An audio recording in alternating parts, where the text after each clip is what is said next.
Good evening, it's Natasha N.K.O, 12th of June 2026 times 4.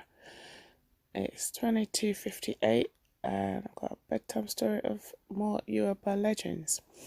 But I left off with the short story of how Leopard got his spots.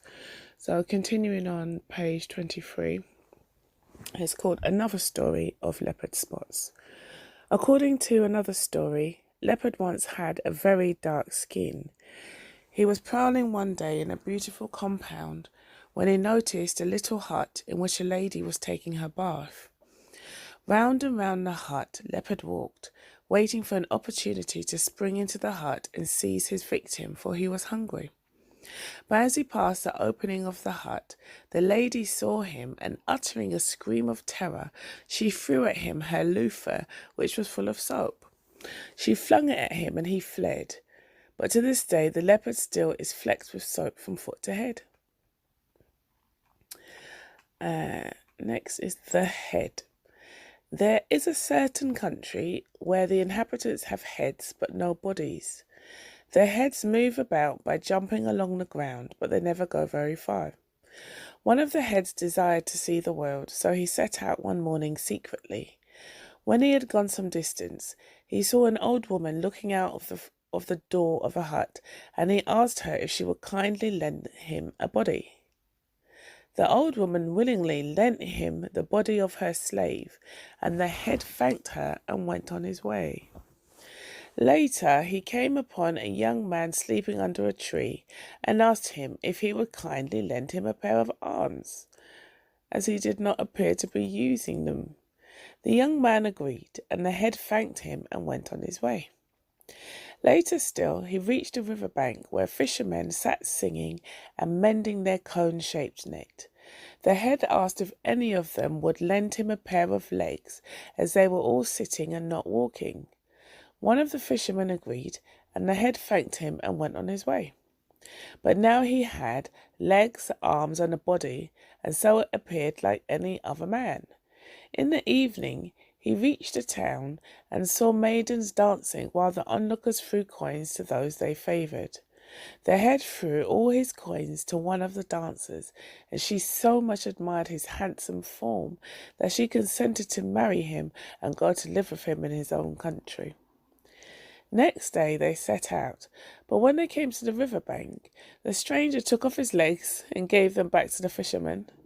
Later, they reached a young man who still lay sleeping under the tree, and to him the head gave back his arms.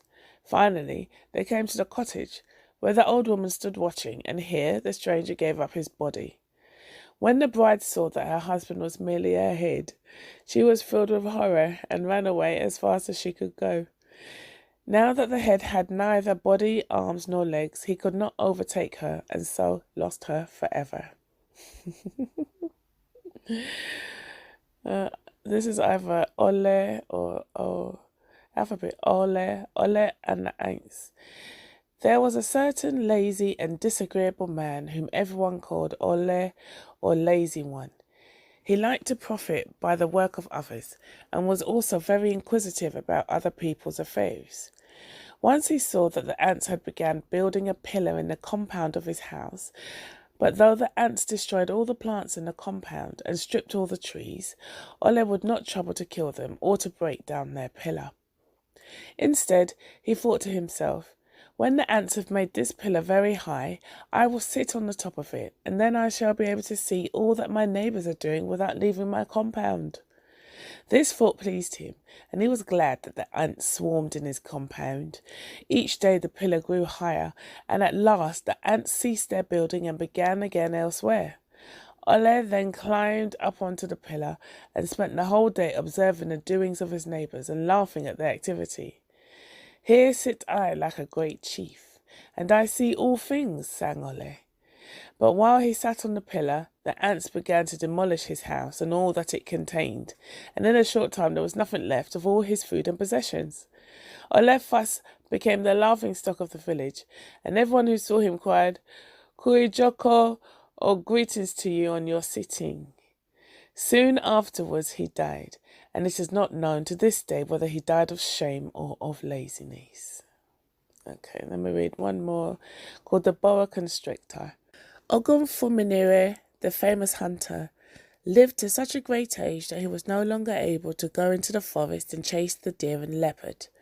Life had no other pleasure for him than hunting, so he went to a magician and asked for some charm which would enable him to continue his occupation. The magician gave him 2 pots, each containing a charm. Every day, Ogunfunminire dipped his head into the first pot and was at once transformed into a boa constrictor, in which form he glided into the forest and hunted to his heart's content. At night he returned and dipped his head into the second pot and so became a man again. This went on for a long time without the knowledge of the old hunter's family. But when at last they chanced to discover the secret, they were filled with horror, and as his son in a rage kicked at the pots and overturned them both.